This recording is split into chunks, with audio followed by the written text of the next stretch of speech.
Salve, salve pessoal! Vamos lá hoje ler e comentar a quarta newsletter do Ciro Gomes, do Cirão da Massa, beleza? Lembrando sempre que, apesar de toda segunda-feira a gente estar aqui comentando e repercutindo a newsletter, é importante que você assine. A newsletter custa R$ 20 por mês, um preço bem bacana. E se você quiser comprar o pacote anual, custa duzentão. R$ 200, aí você acaba ganhando um desconto aí de R$ 40.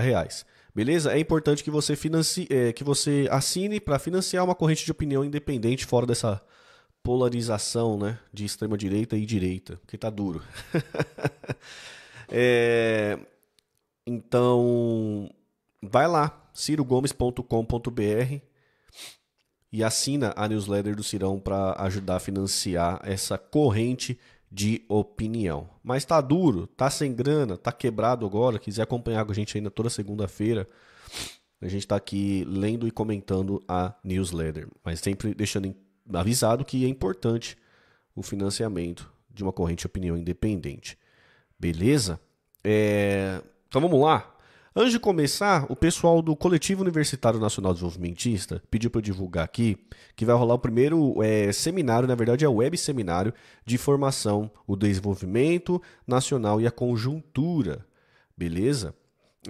Vai rolar no dia 12 de agosto a questão do desenvolvimento, no dia 19 de agosto a questão nacional, no dia 26 de agosto história do trabalhismo, dia 2 de setembro crítica ao nacional desenvolvimentismo e dia 16 de setembro a avaliação do seminário e a organização dos grupos de estudo. Todos esses dias o horário será às 17 horas, beleza? Vou deixar o link aqui abaixo, Quem quiser participar é só se inscrever lá clicando no botão, tá bom? E a transmissão vai ser no coletivo UniND. Beleza? Vou deixar o link aí na descrição. Lembre-se sempre, né? Deixar aquele joinha também aqui no canal para dar uma moral e incentivar o trabalho. Demorou? Então vamos lá. Newsletter do Ciro, número 4, domingo, dia 6 de agosto de 2023. Mini editorial. Nas democracias minimamente amadurecidas, a avaliação dos governos é dada por um cálculo objetivo entre o que seria o ideal e o que a realidade de fato entrega. Vamos a alguns indicadores. Pleno emprego versus taxa de desemprego, inclusive desalentados, quantidade de pessoas que desistiram de procurar trabalho. Qualidade e quantidade da oferta de serviços públicos essenciais versus indicadores objetivos de quantidade e qualidade de oferta desses serviços e sua eficácia. Parece uma desrespeitosa obviedade para com você, meu caro assinante. Mas entre nós brasileiros, esse também é um conceito que se corrompeu, como quase tudo entre nós. Claro que o reparo ao ideal, por ser conquistado, deve se render a algum realismo imposto pelo tamanho do problema, como na origem de cada governo. A limitação de recursos, a percepção de prioridades compatível com os desejos das maiorias desorganizadas versus a força de lobbies e grupos de pressão, por exemplo. Deve-se sempre mirar o ideal, exigi-lo, pressionar por ele e compreender se válidos os fatores objetivos que inibem ou impedem sua conquista. O fanatismo ideológico é a pior força corruptora desta energia essencial ao progresso humano. Ele sempre existirá. O que não pode é o que está acontecendo no Brasil. O fanatismo, de lado a lado, gera uma imensa força de acomodação entre todos, mas especialmente entre as vanguardas da sociedade civil. Até a imaginação entre nós anda meio colapsada. Fazer as coisas idealizadas já é muito difícil. Imagina não se ter sequer referência ao redor das quais organizar a luta. O problema é originalmente grave e espalhado em todas as camadas de nossa sociedade. Parte é sequela do colapso ideológico europeu, de onde, de forma muito pouco autônoma, sempre bebemos nossas influências teóricas. No entanto, grande parte é o problema aqui de dentro mesmo. Que estética nos domina hoje? Artistas a favor da situação, desertando de seu papel insubstituível de exercitar o imaginário popular em direção a uma visão crítica do status quo e, mais importante, da idealização de uma sociedade sem as terríveis sequelas que carregamos? Estudantes a favor do situacionismo, violando o papel histórico que os jovens sempre tiveram de puxar a história para frente? Sindicatos e suas centrais a favor do governismo, abandonando seu papel revolucionário de organizar a força do trabalho contra a inclinação irresistível do capitalismo à produção de desigualdades e injustiças? Elite, no melhor do sentido sociológico do termo, acomodada geram governos corruptos e acomodados. Palavras duras, hein? Cara, o Ciro é muito realista, né, nesse rolê, né, velho? Artistas. Pô, a gente vem criticando isso faz um tempo, né? Assim, artistas e principalmente ali os estudantes jovens, né, velho? Aí me vê aquela cena lá dos caras jogando aguinha e varrendo a porta do Banco Central lá, né, velho? Não me deixa de... Não tem como esquecer daquela bizarra, né, velho? Cena bizarra. Banco Central reduz taxa de juros pela primeira vez em 4 anos. Brasil permanece campeão mundial de taxa de juros. E agora? Tá bom, mas tá ruim. Esse dito popular, aprendido no sertão, me orienta na análise da recente decisão do Copom de reduzir nossa taxa básica de juros de estratosféricos 13,75% para estratosféricos 13,25% ao ano. Uma rápida explicação aos não iniciados de por que este não pode ser um assunto restrito aos iniciados do economês. O governo, através do Banco Central, fixa a taxa básica de juros da economia, a chamada Selic. Faz isso para administrar o manejo da dívida interna e, mais imediatamente, para combater a inflação, a chamada política monetária.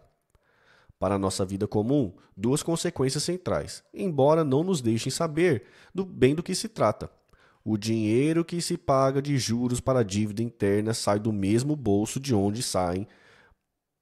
Mais precisamente, não saem os recursos para pagar pela saúde, pela segurança pública, pela educação e por tudo mais. Assim, quanto mais juros se paga, menos dinheiro sobra para estas tarefas públicas. 0,5% da Selic custam ao redor de 20 bilhões de reais por ano. A segunda consequência prática é que a taxa Selic é o piso acima do qual os bancos e os crediários cobram, de todos nós, os juros de nossos financiamentos. Em cima da Selic, os bancos botam seus custos operacionais, o pagamento dos créditos que não conseguem receber, a monstruosa verba publicitária com a qual anestesiam a imprensa de maneira a deixá-los impunes em seus abusos e os lucros exorbitantes, em comparação internacional. Sempre é bom lembrar, os lucros distribuídos aos acionistas não pagam um tostão furado de imposto de renda. Eu fui o último ministro da Fazenda do Brasil que, sob a liderança de Itamar Franco, cobrei esse imposto que o mundo organizado inteiro cobra, em 1994. Ainda como consequência prática, na primeira, juros e rolagem de dívida apresentam já pouco mais da metade do orçamento do país. E, consequência prática da segunda, até vermos se o enrola-desenrola vai funcionar. 71,45 milhões de brasileiros caíram no SPC/Serasa. Assim, prestamos mais atenção ao assunto Copom, Selic, Banco Central, do que gostaríamos. Vamos lá. A decisão dessa semana foi boa e foi antecipada a vocês, assinantes, na newsletter passada, em que afirmamos que, na melhor das hipóteses, a Selic cairia 0,5%. Aconteceu a melhor hipótese, mas não a que precisaríamos mesmo. Penso que essa decisão reveste-se de um conteúdo teatral chocante, mesmo para quem, como eu, conhece bem o ramo de seus atores e diretores. Foi um apertadíssimo 5-4 a votação do comitê que decidiu entre 0,5 ou 0,25 de queda. Galípolo, o diretor novo que Lula indicou, você assinante já tinha sido informado de que é mais uma raposa para tomar conta das galinhas, quero dizer, mais um banqueiro para a diretoria do Banco Central. Votou junto com o satanizado Roberto Campos Neto, presidente do Banco Central. nomeado por Bolsonaro e mantido por Lula, dando a vitória apertadíssima a 0,5% de queda. A possível queda de 1% ou de 2% não foram votadas porque simplesmente ninguém sequer cogitou que se poderia pô-la em votação também. Protagonistas e antagonistas. Alô, Patrícia Pilar, da peça encenada ontem.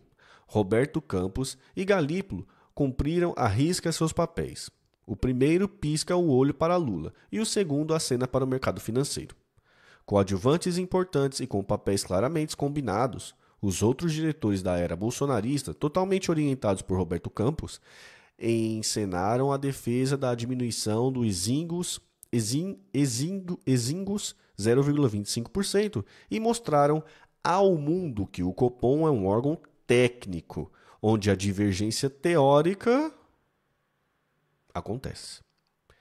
E assim se evitou de novo a discussão inadiável de por que o Brasil tem que ter a maior taxa de juros do mundo.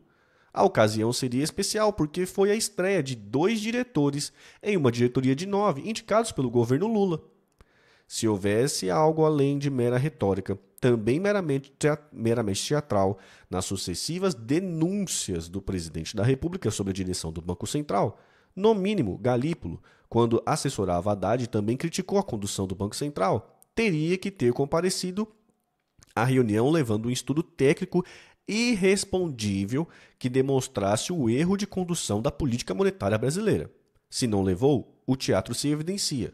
Se não tem o estudo, apresenta o vazio teórico que caracteriza o governo e sua completa rendição à ditadura do rentismo, a agiotagem oficial, que nos governa desde muito tempo. O assinante da newsletter do Brasil Desvendado sabe que esse estudo é possível e já existe. Economistas de alto nível ligados à CAEM, da Universidade Federal do Ceará, rodaram o samba, fórmula que pretende dar conteúdo técnico à taxa Selic escolhida, e chegaram a 11%, mais de 2 meses atrás. De cá para lá, temos anotado deflação, queda de preços importantes nos preços do atacado, sobre a qual alguém pode pensar que é bom, mas, assim como veio, é sinal de recessão ou de estagnação econômica. Mesmo com a queda de 0,5% dos juros reais no Brasil, diferença entre juros nominais e inflação tem subido nos últimos meses. A marcha que vai, se esse teatro, na verdade, cristaliza um grande acordo de cúpula, como desconfio e denuncio, nós vamos chegar no fim do ano com uma taxa Selic de estratosféricos 12,25% ao ano e ainda manteremos nosso lugar de triste e inexplicável pódio de maior taxa de juros do mundo. Tá bom, mas tá ruim, portanto. O sinal de queda e o anúncio de tendência continuada de queda é muito bom para o país, mas deixa eu repetir aqui outras consequências práticas para a nossa vida real no assunto taxa Selic. Se o governo paga por um papel seguro e de curtíssimo prazo um prêmio mais alto que o lucro médio possível na economia real, indústria e comércio, por exemplo, a economia tende à paralisia. Simples de entender. Se eu tenho dinheiro, por que iria investir em uma atividade de risco que, na melhor hipótese, me daria entre 5% e 6% de lucro, menos da metade do que me dá de lucro aplicar esse dinheiro na renda fixa? Grandes aplicadores conseguem fácil aplicar a 120% do CDI. Ou melhor, entendendo a economia real de um Brasil empreendedor mais fortemente descapitalizado, como é que eu posso investir num negócio com dinheiro emprestado que me cobra de juros, Selic, etc., entre 30% e 40% do meu lucro, se meu lucro não passa de 6%. O assinante dessa carta já sabe que o artigo 5º, inciso 4 da Lei Complementar 179, de 24 de fevereiro de 21, sancionada na calada da madrugada por Bolsonaro, em plena pandemia, mostra como o presidente da República pode trocar o presidente e toda a diretoria do Banco Central. O atual governo não faz o que deveria ter feito e acha que vai nos entupir com a conversa fiada de que não deveria fazê-lo. Agora são dirigentes recém-nomeados por Lula que se omitem de, ao menos, tensionar tecnicamente a diretoria de que são membros. na direção de dar conteúdo concreto e com densidade técnica irrespondível de que está muito errada a condução da política monetária brasileira, como denuncia Lula da boca para fora. Vale lembrar aqui, embora muito pouco se tenha comentado, que a política do Banco Central em vigor nasce e obedece de um dos pés do famoso tripé macroeconômico, base do modelo econômico que nos legou Fernando Henrique Cardoso e que o PT mantém em todas as suas 5 oportunidades em que governaram e governam, meta de inflação. Assim, o Conselho Monetário Nacional, dominado 2/3 por gente de confiança do presidente da República, o ministro da Fazenda e do Planejamento, define com 3 anos de antecedência a meta de inflação. Pois bem, o governo Lula definiu como óbvio, já este ano, a meta para 2026, 3% de inflação, ou seja, manteve assim o mesmo valor que Paulo Guedes e companhia tinham definido para 2024 e 2025. Vamos entender. Paulo Guedes, Bolsonaro, tinha definido metas de inflação declinantes para 2022 em diante, sempre com 3 anos de antecedência. Assim, para 2022, a meta era de 3,5%, para 2023, 3,25%, para 2024 e 2025, 3%. O que o governo Lula fez foi manter este viés de baixa severa, especialmente no prazo, mesmo sabendo que a inflação mundial está elevada.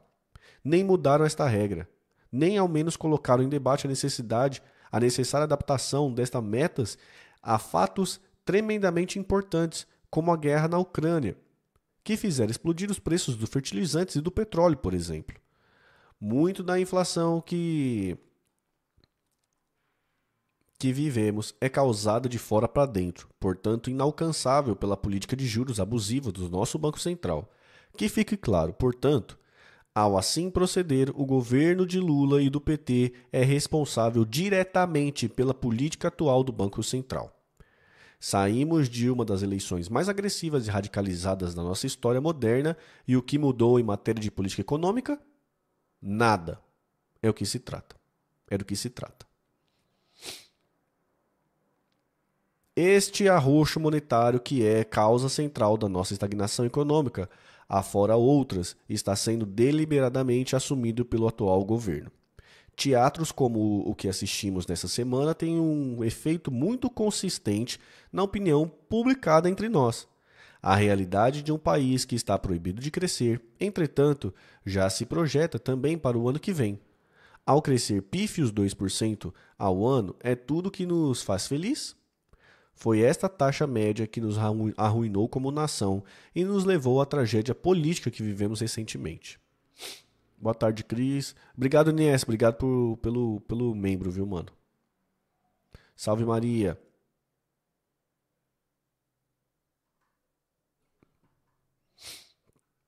O Cris vai upar hoje o 3º vídeo da edição da newsletter. Boa. O Cris está fazendo uma análise lá no canal dele.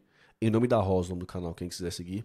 Tamir Felipe, você tem um bom fluxo. 100% de espectadores por... Oh, que isso. Estamos flodando aí. Boa tarde, Paulo. Vamos lá, gente, mais uma parte. 8 de janeiro. Bolsonarismo joga pelo empate com o petismo para eliminar a República. Todos nós lembramos das cenas terríveis de vandalismo explícitos provocados pelo bolsonarismo aloprado no dia 8 de janeiro passado. Até evento de claro terrorismo foi flagrado. Uma bomba foi colocada por marginais muito perigosos, um deles contratado para cargo de confiança pela hoje senadora Damares, quando ministra, em um caminhão de combustível na iminência do aeroporto de Brasília. Sabe-se lá quantas vítimas poderiam ter contado se a explosão tivesse acontecido. Sendo assim, como de fato foi, a República e a democracia precisam oferecer respostas severas, ágil, juridicamente irreparável. Só presta assim, se de democracia e de república estamos tratando, na apuração e punição exemplares a todos os envolvidos. Vale mencionar o que queremos dizer com todos, executores, financiadores, mentores e autores intelectuais. Vale lembrar que em um país de judiciário muito sensível, Há humores políticos. Na melhor teoria da cúpula, a melhor teoria da culpa, a omissão dolosa ou culposa também é elemento subjetivo bastante para a condenação severa. A exótica e pouco civilizada viagem de Bolsonaro para os Estados Unidos, horas antes de cumprir sua obrigação de entregar o poder ao presidente eleito, deve-se ser investigada com a profundidade necessária, de maneira a descobrir se ele evadiu-se do país para criar um falso álibi em relação ao que poderia saber que estava por acontecer. Seria, claro, um caso de responsabilidade penal por ação comissiva. Diria um bacharel à moda antiga. Trocando em miúdos, temos que apurar se Bolsonaro saiu de fininho de propósito para fazer de conta que não tinha nada a ver com o que sabia que iria acontecer. Como ele sempre tem direito... Não? Claro que ele tem direito, como qualquer um, à presunção de inocência, cabendo ao Estado produzir as evidências em o contrário. Trago esse assunto a essa newsletter por duas razões práticas. Nos aproximamos do sétimo mês... Não, nos aproximamos do 7 de setembro e já se ouve nas redes sociais um zum de que manifestações do mesmo jaz é o novo. Poderia estar sendo organizada pela mesma gente portadora desta tara protofascista que viceja entre nós. E 2. A Folha de São Paulo divulgou por esses dias o relatório confidencial. A esculhambação é geral. De que o inquérito policial militar promovido pelo Exército Brasileiro com vistas a apurar a possível responsabilidade de militares por ação ou omissão.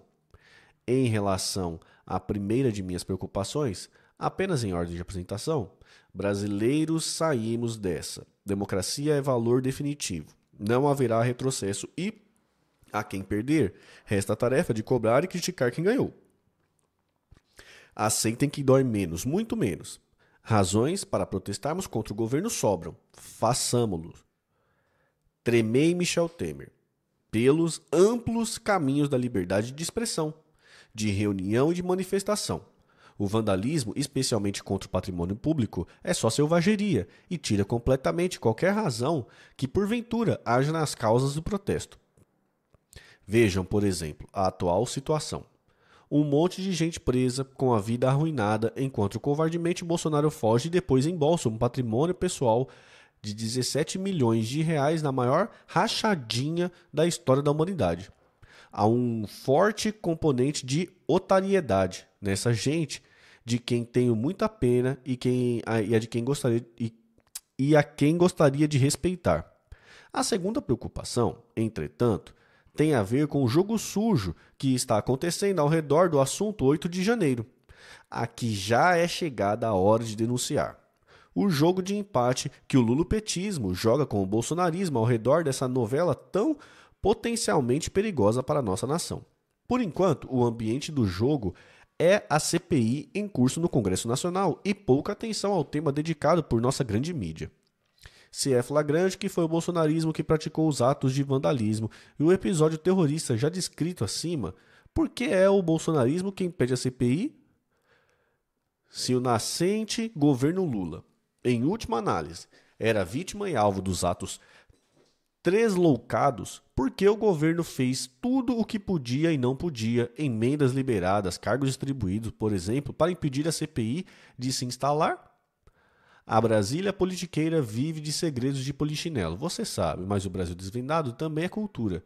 Segredo de polichinelo vem da Roma Antiga, é uma informação que devia ser secreta, mas não é do conhecimento, mais que é do conhecimento geral. Com os documentos a que já tive acesso, já dá para consolidar o que realmente aconteceu. Em tempo, a nervosa e apressada resposta de Gleisi: faça tudo o que o chefe ordenar, Hoffmann, presidente do PT. A publicação do relatório pela Folha só revela o nível máximo de tensão entre Lula e o PT, tão a tentativa de abafar o assunto. Buscam, inclusive, o jogo de empate que classifica os dois, bolsonarista e petismo, mas elimina a República. Já nessa fase do grupo do Campeonato Brasileiro do Interesse Público, igual a Jamaica fez conosco. Grande abraço, Marta. Fato, a estrutura de inteligência, especialmente a BIM, sabia com muita antecedência do que estava se armando para o 8 de janeiro. Fato: a estrutura de inteligência, especialmente da ABIN, sabia com muita antecedência o que estava se armando para o dia 8 de janeiro. Fato: a estrutura de inteligência avisou muitas vezes as autoridades responsáveis pela segurança pública e especialmente pela segurança das sedes dos três poderes. Fato: o GSI, Gabinete de Segurança Institucional, na data ocupada pelo general Gonçalves Dias, foi explícita e repentinamente informado do que poderia advir das manifestações de dia 8 de janeiro. Fato: o general Gonçalves Dias serve a Lula desde que muito jovem oficial. Foi inclusive chefe da segurança de Lula 20 anos atrás, leal como um cão, homem honrado e excelente militar. Em nenhuma hipótese deixaria acontecer o que aconteceu, sem dar parte dos riscos e de todas as informações que detinham a Lula diretamente. Aqui está o estopim da bomba. Fato: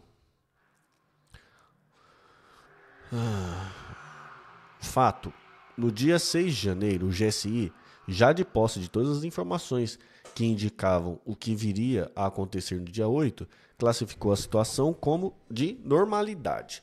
O que, no jargão dali, significa, concretamente, que tipo de planejamento deve ser executado e que tipo de efetivo e apoios devem ser mobilizados. Fato: a partir do mesmo dia 6, o GSI recebeu nada menos do que 11 alertas da ABIN avisando a manifestação e os riscos altos de vandalismo e depredação. Alguns destes alertas já falavam em invasão das sedes dos três poderes. O fato: o número de militares de prontidão no Palácio do Planalto no dia 8 era apenas 36 homens, efetivo previsto para a situação de normalidade. Segundo o inquérito de quem se segundo o inquérito que enervou a burocracia petistas, sempre de prontidão a executar as tarefas que o órgão político de Lula sabe serem graves, mas é como definitivamente no caso, o efetivo para a situação de risco incremental é de, no mínimo, 110 homens, e a expedição de alerta ao Comando Militar do Planalto e à Secretaria de Segurança Pública do Distrito Federal para a prontidão da força de reserva eventualmente necessária.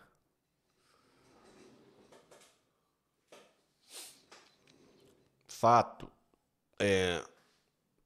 qual mais fato tem? Fato: a entrada do Palácio do Planalto ficou desguarnecida por 45 minutos durante a invasão. Boa tarde, Paulo. Alto em pauta. Beleza, mano? Contrariando sua prática de proteger os seus, até na conta do abuso, Lula demite sumariamente e desonrosamente o general Gonçalves Dias. Conta com a sua lealdade canina de proteger o chefe a qualquer custo, mas as evidências superaram em muito a ideia nada crível de que o governo foi surpreendido pela horda bolsonarista. E todos nós sabemos, na onda de defesa da democracia contra o golpismo, claro que postas as coisas que como foram, outra alternativa não nos restava. E agora? Bom, agora a tentativa é de consumar o planejamento, levar a CPI ao empate. Os democratas, liderados pelo PT, fecham os olhos para a necessidade de punição severa e exemplares dos vândalos membros, financiadores e, eventualmente, de apuração das responsabilidades de direito e omissão de Bolsonaro, do general Heleno e de sua... estes claramente golpistas. Em troca, os bolsonaristas esquecem o fato cada vez mais provável em que Lula saiba que aconteceria o que quis acontecer, porque os episódios ridiculamente imitados aqui do Capitólio dos Estados Unidos já revelaram a forte repulsa da sociedade norte-americana, ainda mais que como pai profundamente dividida entre Trump e o vazio politicamente correto de Biden. Depois do... Dois problemas graves sucedem daí. De lado a lado, São fatos penais a serem julgados e condenados pelo Poder Judiciário. Este entraria no jogo de empate também? Seria terrível para a República e para a democracia e para o Estado de Direito se tal pudesse acontecer. O outro problema é que nível de tolerância nossa simpatia política está disposta a sancionar na total falta de escrúpulos dos nossos líderes de predileção? Pedir posicionamento que atos como o 8 de janeiro aconteçam para explorar politicamente seus efeitos é vizinho ao fundo do poço de degradação política em que estamos atolados no Brasil. Vamos acompanhar na CPI e no Judiciário os desdobramentos desses episódios tristes para a nossa vida nacional e manter você, assinante, completamente informado de tudo. Doa a quem doer. Inquérito militar livra tropas e aponta erro do governo Lula, deu na Folha, no ataque de 8 do 1.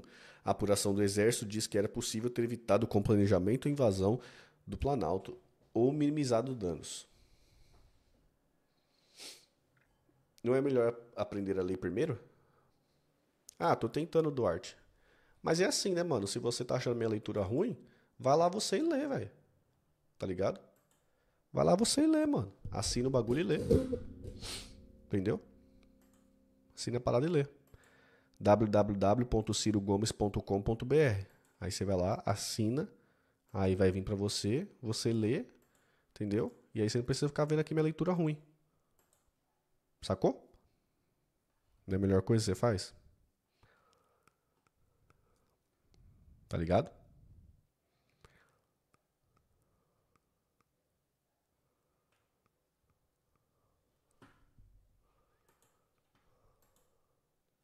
Hoje vai ter o Paulo Gala no Massa Crítica, hein, gente? É hoje. Hoje não vai fugir, não.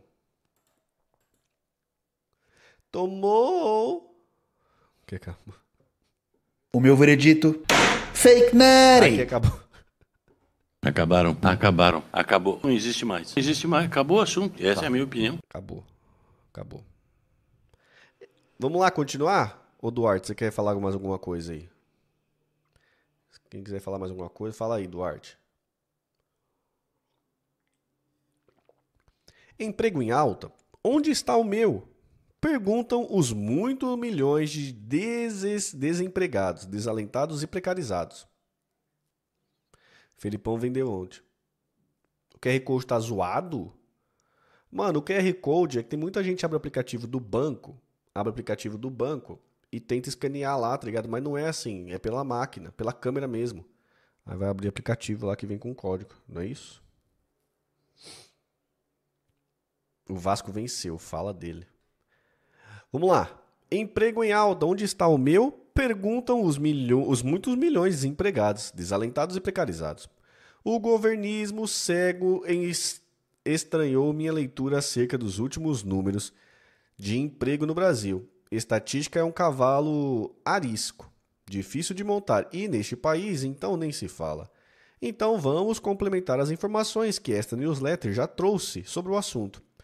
O governo propagandeia a redução do desemprego aberto para 8%. Vamos radiografar esse número e ver como ele não é propriamente uma resposta da economia real. Vale lembrar, indústria, comércio, construção civil, serviços privados, os principais ramos. Segundo a PNAD, pesquisa por amostragem de domicílio promovida pelo IBGE, o segundo trimestre desse ano teria notado um crescimento de 1.085.000 ocupações no mercado de trabalho. Aqui estaria a causa da queda do desemprego. Sucede que, destas mais de 1 milhão de vagas, nada menos que 716.000 delas foram criadas na administração pública. Isto mesmo, os governos em si, isto não é mal, criaram estas vagas, 66% ou 2/3 delas, são cria do governo e não da economia. Evidentemente, não se revela tendência sustentável. Vale dizer, este pulso tem parte grande de once and for all, expressão que os americanos usam para dizer que um fato acontece uma vez e não se repete. Vamos fazer a conta inversa. Somente 1/3 das vagas, ou seja, apenas 369.000 vagas foram criadas na economia real. Esta que responde mesmo pelas oscilações do nível de atividade econômica. A indicação de alta de mais de 11% no requerimento de auxílio-desemprego em comparação com o mesmo período do ano passado, que está muito longe de ter sido brilhante, é o dado mais relevante das últimas estatísticas sobre o mercado de trabalho. Devo também esclarecer aos assinantes dessa newsletter: as estatísticas brasileiras têm suas peculiaridades e estas, muitas vezes, não são centralmente relevantes sem que as notas metodológicas sejam propriamente bem informadas ao grande público. Desalento é como o governo chama a quantidade de pessoas que desistiram de procurar emprego e, por isso, não são contadas como desempregadas. Isso mesmo. Para nossas estatísticas, só é desemprego quem procurou emprego e não achou no último mês. Se desistiu, está no desalento, fora da estatística de desemprego. Não importa para o mundo oficial se o cidadão não tem um trabalho e nem renda regular. Se não procurou emprego, se desistiu, se não tem dinheiro para pagar a passagem de ônibus na procura por vaga, está no desalento. Sabem quantos brasileiros em idade de trabalhar estão nessas condições? Quase 4 milhões de pessoas, ou seja, mais de 3% da população economicamente ativa. Tem mais, emprego e ocupação. Em nossas estatísticas oficiais, nada tem a ver com relação formal de trabalho. A uberização generalizada da nossa economia informa que quase 40% de nossa população trabalhadora ocupada está na mais selvagem informalidade.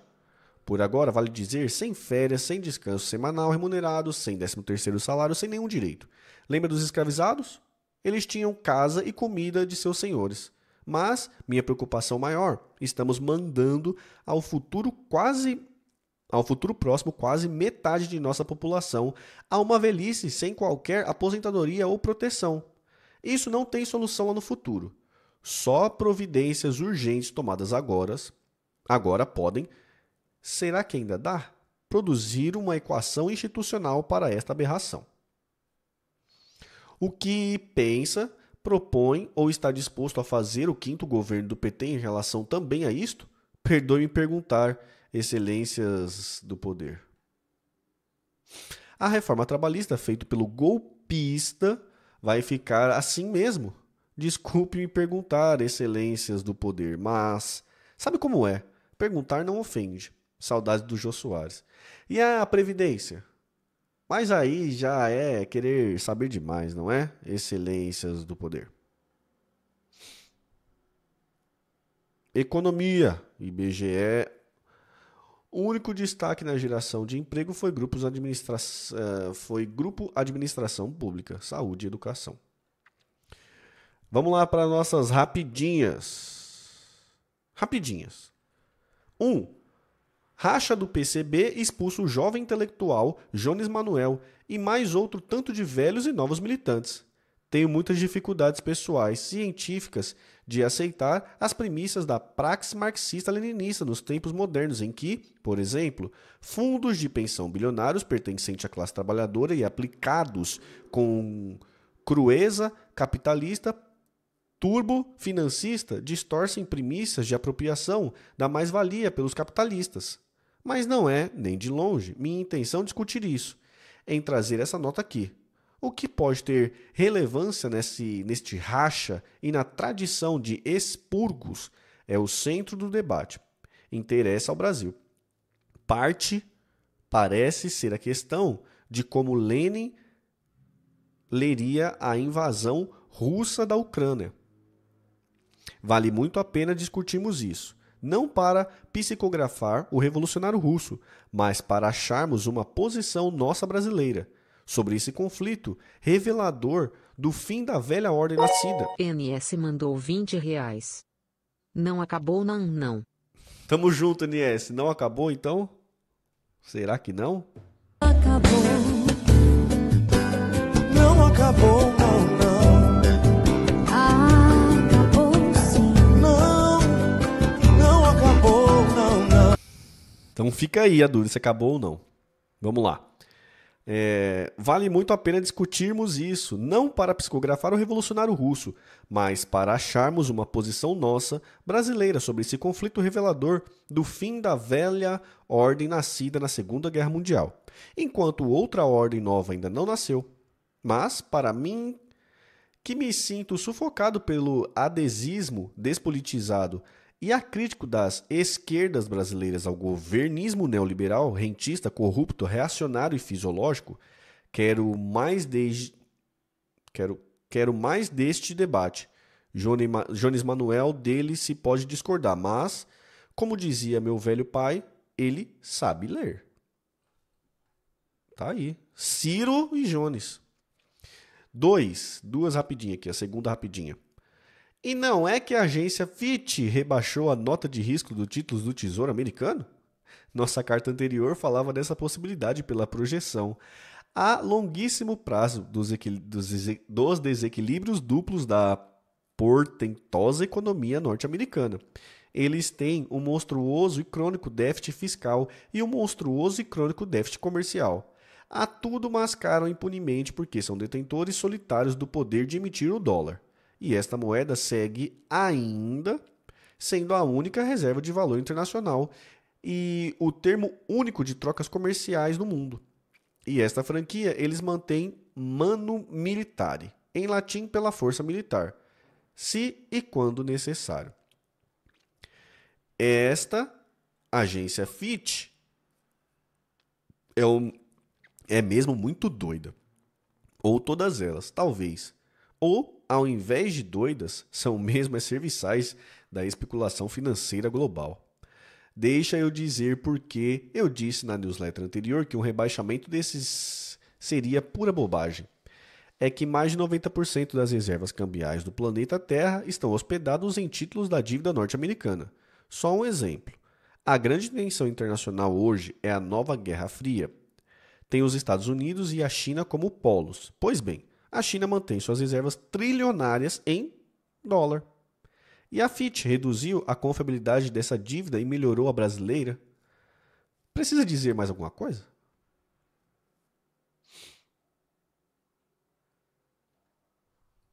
Ciro chamou. Amo. Outro assunto grave que nos distraiu nos 3 primeiros meses do governo Lula, que assumiu e não propôs nada, perdendo a hora mágica que o começo do governo dá ao presidencialismo brasileira, foi a tragédia Yanomami. Cenas de crianças e idosos esqualidos, só pele e osso, correram o mundo. Lula foi lá, deu ordens, foi para a mídia brasileira e internacional. Esta semana dou a palavra ao líder e xamã dos Yanomamis, Davi Kopenawa, que falou, abre aspas, continuamos a morrer. Os médicos não conseguem enxergar, não tem apoio, nem medicamentos, não tem transporte, nem gasolina, e os garimpeiros estão voltando. Lula está devagar, muito devagar, fecha aspas. Voltaremos ao assunto. 4. Reproduzo na íntegra porque autoexplicativa e informação que colhi no canal Arte da Guerra, do comandante Robson Farinazzo, sobre o título Amazônia em Risco, abre aspas. O presidente do Peru, José Pedro Castilho Terrones, foi eleito democraticamente no ano de 2021. Castilho tinha uma política voltada aos interesses da sociedade peruana, bem como uma agenda internacional independente, na qual buscava uma melhor integração entre os países da América Latina. Porém, uma oposição furiosa, aliada à imprensa mainstream, dificultaram ao máximo sua capacidade de governar. Castilho recebeu um impeachment em dezembro de 2022, foi preso e em seu lugar assumiu a vice-presidente Dina Boluarte. Uma das primeiras medidas de Boluarte foi trazer tropas norte-americanas para o Peru. Com 70 votos a favor contra 33... Não. Com 70 votos a favor, 33 contras e 4 abstenções, o Congresso peruano aprovou o adestramento militar das Forças Armadas por tropas norte-americanas, que já ocupam múltiplas bases por meio do US Southcom, Comando Sul, desde os anos 1990, durante a ditadura Fujimori. As zonas de conflito onde as tropas norte-americanas treinam as Forças Armadas peruanas incluem Lima, Callao, Loreto, San Martín, Huánuco, Acayala, Pasco, Juanín, Huancavelica, Cusco, Ayacucho, Iquitos, Pucusana e Apurimac, regiões que sofreram uma violência incrível por parte dos regimes golpistas durante os protestos nos últimos 5 meses. Algumas dessas regiões também são áreas de protesto ativo contra cooperações mineradoras, como a mina de cobre Las Bambas em Apurimac, onde há bloqueios ativos e protestos de comunidades afetadas pela mineração que envenena suas águas e terras. Fecha aspas. Acrescento eu, o governo brasileiro vai omitir-se também em mais este grave precedente? Aí a notícia lá, agência de classificação de risco rebaixa a nota dos Estados Unidos pela primeira vez desde 2011. Fitch aponta para a deteriorização fiscal esperada nos próximos 3 anos, bem como para perspectiva crescente de aumento de endividamento geral no país.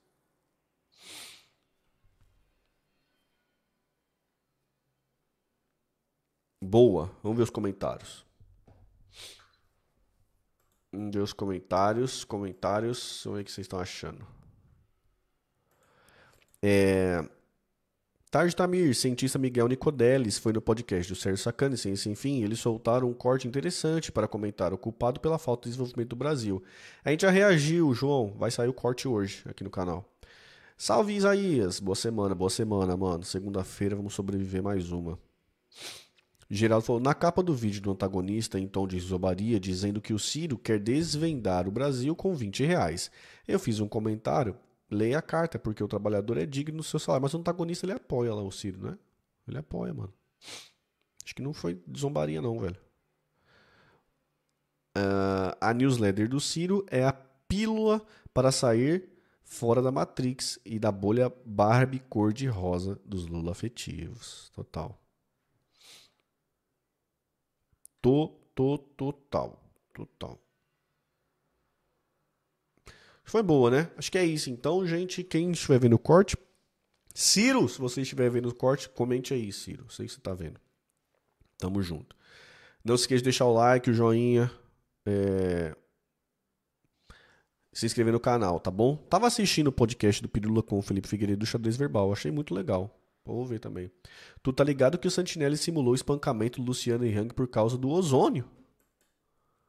Sabia não, Sara? Vamos ver isso aí agora. É isso, galera. Quem ficou no corte aí, tamo junto.